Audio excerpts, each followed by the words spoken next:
Well, hello, I'm the Frosty Critic and welcome back to another video. Have your fairy wings ready because today we will be reviewing Fate the Wings Saga. Netflix has made this its very own CW show. Yet again, Netflix has managed to ruin another show. Hooray!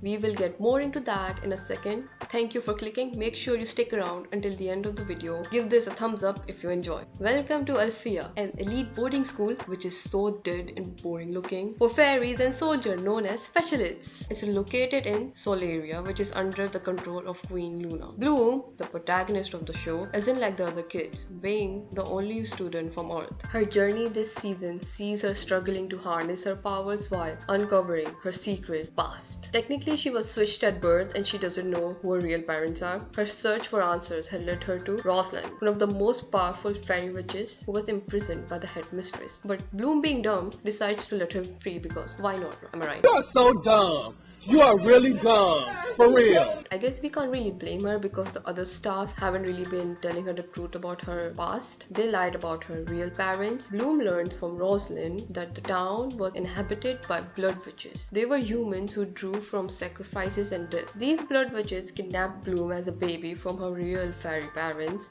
likely to be given to the Burned Ones. The Burned Ones want Bloom because she possesses an ancient power known as the Dragon Flame. If they can kill her before she grew up and learns to harness this power, it would eliminate their biggest threat. This is why Rosalind put Bloom on Earth to be raised by Earth parents. It was the safest place for her to be. Rosalind says she can't use her magic until she is recharged at the Stone Circle. The Stone Circle is where all the magical energy flows through the realm. Here your powers can be hidden, which is why we see why many students' lessons are conducted here. When Rosalind recharges, she ends up sucking up so much power that the magical barrier protecting Alfea from the Burned Ones shut off. This is all part of Rosalind's plan. She wants the Burned Ones to attack Alfea to test Bloom, to use her power and show her true nature, that she is the descendant of the Dragon Flame. That's why when Bloom gets a text from Stella saying that the school is under attack, Rosalind doesn't come with her. Bloom needs to do this by herself to prove that she is the chosen one, because who cares if a few people get hurt and die?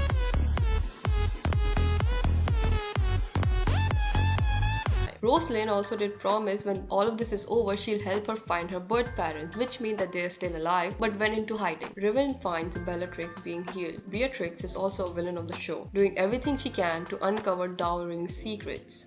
She believes Dowling has wrongfully imprisoned Rosalind, and that Dowling and the other teachers are the evil ones, and that Dowling is responsible for her adoptive father having to live in hiding. Beatrix's father is Andreas, who we thought was killed by Sylvia. Andreas and Silva fought after Silva found out that Rosalind was going to destroy the town, knowing it would kill innocent lives. Silva killed his best friend in order to save innocent lives. Silva did end up telling Sky the truth and that he was the one to kill his father. But we then learned that Andreas is still alive and Beatrix was raised by him, however he's not her real father. Sam was attacked by a Burned One, and if you're cut by a Burned One, it unleashes a lethal toxin which can't be stopped unless the Burned One which caused it is killed. Musa's powers has the potential to grow, like mind reading, not just feelings, mind controls and manipulating thoughts. In season 2, outside, the Burned Ones follow Bloom and we then see her transformation, which was okay if you don't compare it to the cartoon transformation, which were epic,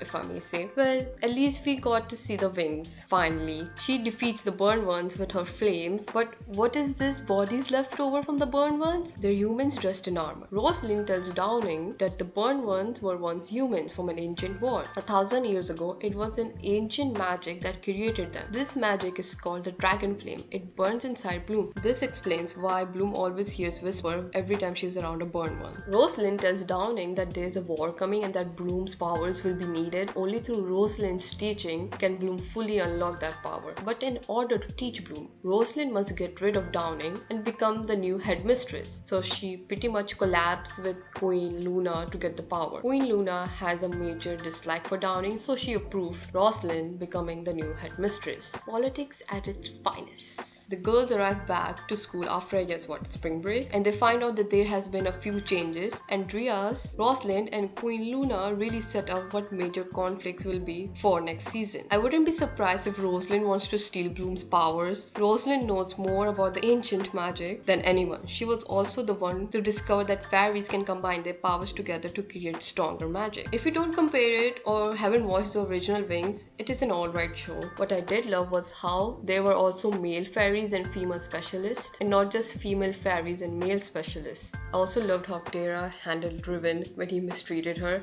I still think that Musa should be portrayed by an Asian actress. I like Tara, but it would have been better if they just sticked with Flora. I really didn't like how they made Stella the stereotypical blonde mean girl. Also, what is her fashion sense? The real Stella would never approve of this. Aisha was okay, but she did get on my nerves when she said Bloom was being selfish. Like, what? The Wings girls are a team. They would never say that about each other. All Bloom wanted was to know where she came from, and that isn't selfish. To conclude, Musa isn't even Asian. Tekna doesn't even exist. Aisha's storyline and background isn't even there.